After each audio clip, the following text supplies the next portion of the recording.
ಪ್ರಾರ್ಥನಾ ಪತ್ರಿಕೆ ದಿನಾಂಕ 18/5/2024 ಶನಿವಾರ. ಶಿರೋನಾಮೆ: ದೇವರು ಅತ್ಯಂತ ಅಮೂಲ್ಯವೆಂದು ಪರಿಗಣಿಸುವುದು.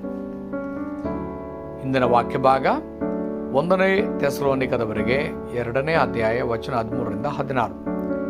ಹೀಗಿರಲಾಗಿ ನೀವು ದೇವರ ವಾಕ್ಯವನ್ನು ನಮ್ಮಿಂದ ಕೇಳಿದಾಗ ಅದನ್ನು ಮನುಷ್ಯರ ವಾಕ್ಯವೆಂದೆಣಿಸದೆ ದೇವರ ವಾಕ್ಯವೆಂದೇ ತಿಳಿದು ಅಂಗೀಕರಿಸಿದ್ದಕ್ಕಾಗಿ ನಾವಂತೂ ಎಡೆಬಿಡದೆ ದೇವರಿಗೆ ಕೃತಜ್ಞತಾ ಸ್ತುತಿ ಮಾಡುತ್ತೇವೆ.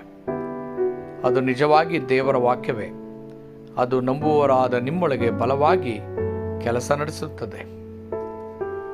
ದೇವರು ಯಾವುದನ್ನು ಹೆಚ್ಚು ಗೌರವಿಸುತ್ತಾನೆ? ಆತನು ಕೊಟ್ಟದ್ದನ್ನು ನೀವು ಆನಂದಿಸುತ್ತಿರುವಾಗ ಪರಿಶುದ್ಧ ತ್ರಯೇಕ ದೇವರು ನಿಮ್ಮೊಂದಿಗೆ ಇರುತ್ತಾರೆ ಎಂಬ ಭರವಸೆ ಇಡೀ ಸತ್ಯವೇದವಾಗಿದೆ. ದೇವರು ಸಿಂಹಾಸನದ ಆಶೀರ್ವಾದ ಎಂದು ವಾಗ್ದಾನ ಮಾಡಿದನು. ಈ ಆಶೀರ್ವಾದವನ್ನು ಅನುಸರಿಸಿ ಹಿಂದಿನದು, ಪ್ರಸ್ತುತ ಮತ್ತು ಭವಿಷ್ಯವು ಬದಲಾಗುತ್ತದೆ. ಜೊತೆಗೆ 5 ಬಲಗಳು, ವಾಯುಮಂಡಲವನ್ನು ಹೊಂದಿರುವ ಒಬ್ಬನನ್ನು ಜಯಿಸಲು ಬಲ, CVDIP, ಒಡಂಬಡಿಕೆ, ದರ್ಶನ, ಕನಸು, ಸ್ವರೂಪ, ಅಭ್ಯಾಸ, ಇದು ಮುಂಚಿತವಾಗಿ ಕಂಡುಬರುತ್ತದೆ. ಮತ್ತು 3 ಪ್ರಾಂಗಣಗಳು ಕಾಣಿಸಿಕೊಳ್ಳುತ್ತವೆ. ಹಾಗೆ ಮಾಡುವಾಗ ಪರಿಶುದ್ಧ ತ್ರಯೇಕ ದೇವರು ದಾರಿಯನ್ನು ಮುನ್ನಡೆಸುತ್ತಾನೆ ಮತ್ತು 10 ರಹಸ್ಯಗಳು ಮತ್ತು 10 ಅಡಿಪಾಯಗಳು, 9 ಹರಿವುಗಳು ಮೂಲಕ ಕ್ಷೇತ್ರದ ಬದಲಾವಣೆಯಾಗುತ್ತದೆ. ಒಮ್ಮೆ ನೀವು 5 ಭರವಸೆಗಳು ಹೊಂದಿದ್ದೀರಿ, ನಿಮ್ಮ ಉಳಿದ ಜೀವನಕ್ಕೆ ನೀವು ಏನು ಮಾಡಬೇಕು ಎಂಬುದು ಹೊರಹೊಮ್ಮುತ್ತದೆ. ಇದಲ್ಲದೆ ಜೀವನವೆಲ್ಲ ಶಿಬಿರವಾಗುತ್ತದೆ. ಇದರಲ್ಲಿ ನೀವು ಸಿಂಹಾಸನದ ಶಕ್ತಿಯನ್ನು ಆನಂದಿಸಬಹುದು. ಈ ಹಂತದಿಂದ ನೀವು ಸತ್ಯವೇದದಲ್ಲಿರುವ ಪ್ರಮುಖ ಮಾರ್ಗದರ್ಶನವನ್ನು ಅನುಸರಿಸಲು ಸಾಧ್ಯವಾಗುತ್ತದೆ. ಆದುದರಿಂದ ನೀವು ಸಾವಿನ ಆತ್ಮವನ್ನು ಹೊಂದಿರುವವರಿಗೆ ಭಯಪಡಬೇಕಾಗಿಲ್ಲ. ಸುವಾರ್ತೆಯನ್ನು ಅರ್ಥ ಮಾಡಿಕೊಳ್ಳದ ಪ್ರಬಲ ರಾಷ್ಟ್ರಗಳು ಮೆಕದೋನ್ಯ ಮತ್ತು ರೋಮ್ ಜನರನ್ನು ಕೊಲ್ಲಲು ಪ್ರಯತ್ನಿಸಿದರು. ಇಸ್ರೇಲ್ ಜನರನ್ನು ಕೊಂದಿತು ಮತ್ತು ಅದರ ಕಾನೂನುಗಳು, ವ್ಯವಸ್ಥೆಗಳು, ಸಂಪ್ರದಾಯಗಳು ಮತ್ತು ಧರ್ಮನಿಷ್ಠೆಯೊಂದಿಗೆ ಸುವಾರ್ಥೀಕರಣ ಮತ್ತು ಸೇವೆಗಳ ಬಾಗಿಲುಗಳನ್ನು ನಿರ್ಬಂಧಿಸಿತು. ಯುರೋಪಿನ ಯುಗದಲ್ಲಿ ಕ್ರೈಸ್ತ ಧರ್ಮವು ಕೇವಲ ಸಿದ್ಧಾಂತದ ಮೇಲೆ ಹೋರಾಡುತ್ತಿರುವಾಗ ಮುಸ್ಲಿಮರು ಎಲ್ಲ ಉತ್ತಮ ಸಂಸ್ಕೃತಿಯನ್ನು ಕಿತ್ತುಕೊಂಡರು.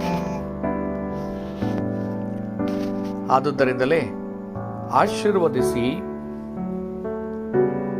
ಆನಂದಿಸುವುದನ್ನು ಬಿಟ್ಟು ದೇವರಿಗೆ ಬೇರೆ ದಾರಿಯಿಲ್ಲ ಎಂಬ ಭರವಸೆಯನ್ನು ಹೊಂದಲು ಯೇಸು ಹೇಳಿದನು. ನೀವು ಏನು ಆನಂದಿಸಬೇಕು? ಆತನು ಬಯಸಿದನು. ನೀವು ಏನು ಆನಂದಿಸಬೇಕೆಂದು ಆತನು ಬಯಸಿದನು? 1ನೇ ಅಂಶ, ಅಪೊಸ್ತಲರ ಕೃತ್ಯಗಳು 17ನೇ ಅಧ್ಯಾಯ ವಚನ 1-9. ಕಾವಲು ಬುರುಜುಗಳು. ಅಪೊಸ್ತಲರ ಕೃತ್ಯಗಳು 17ನೇ ಅಧ್ಯಾಯ ವಚನ 1-9. ಥೆಸಲೋನಿಕದಲ್ಲಿ ಸಭೆ ಮತ್ತು ಕಾವಲು ಬುರುಜು ಆರಂಭವಾಗಿದೆ. 2ನೇ ಅಂಶ, 1ನೇ ಥೆಸಲೋನಿಕ 1:3. ಪ್ರಯಾಣ. ಇದು ನಂಬಿಕೆಯಿಂದ ಉತ್ಪತ್ತಿಯಾದ ಕಾರ್ಯಗಳ ಪ್ರಯಾಣವಾಗಿದೆ. ನಿಮ್ಮ ಶ್ರಮವು ಪ್ರೀತಿಯಿಂದ ಪ್ರೇರೇಪಿಸಲ್ಪಟ್ಟಿದೆ ಮತ್ತು ನಿಮ್ಮ ಸಹಿಷ್ಣುತೆ ಭರವಸೆಯಿಂದ ಪ್ರೇರಿತವಾಗಿದೆ. 3ನೇ ಅಂಶ, 1ನೇ ಥೆಸಲೋನಿಕ 1ನೇ ಅಧ್ಯಾಯ 5ನೇ ವಚನ. ಮಾರ್ಗದರ್ಶನ. ಇಲ್ಲಿ ದೇವರ ಬಲ, ಪವಿತ್ರಾತ್ಮನ ಕಾರ್ಯಗಳು ಮತ್ತು ನಿಮ್ಮ ಮಾರ್ಗಸೂಚಿ ಅಸ್ತಿತ್ವದಲ್ಲಿದೆ. ಈ ಕಾರಣಗಳಿಗಾಗಿ ದೇವರು ಆಶೀರ್ವದಿಸುವುದನ್ನು ಬಿಟ್ಟು ಬೇರೆ ಆಯ್ಕೆ ಇಲ್ಲದ ಸ್ಥಳವನ್ನು ನೀವು ಕಂಡುಹಿಡಿಯಬೇಕು. ಇದಲ್ಲದೆ ಪ್ರಾರ್ಥನೆಯ ಮೂಲಕ ನೀವು 7 ಕಾವಲು ಬುರುಜು, 7 ಪ್ರಯಾಣಗಳು ಮತ್ತು 3 ಮಾರ್ಗದರ್ಶಿ ಸ್ತಂಭಗಳನ್ನು ನಿಮ್ಮೊಳಗೆ ಬೆಳೆಸಿಕೊಳ್ಳಬೇಕು ಮತ್ತು 3 ಅಂಗಳಗಳನ್ನು ಹೊಂದಿರುವ ಸಭೆಯನ್ನು ನಿರ್ಮಿಸಬೇಕು.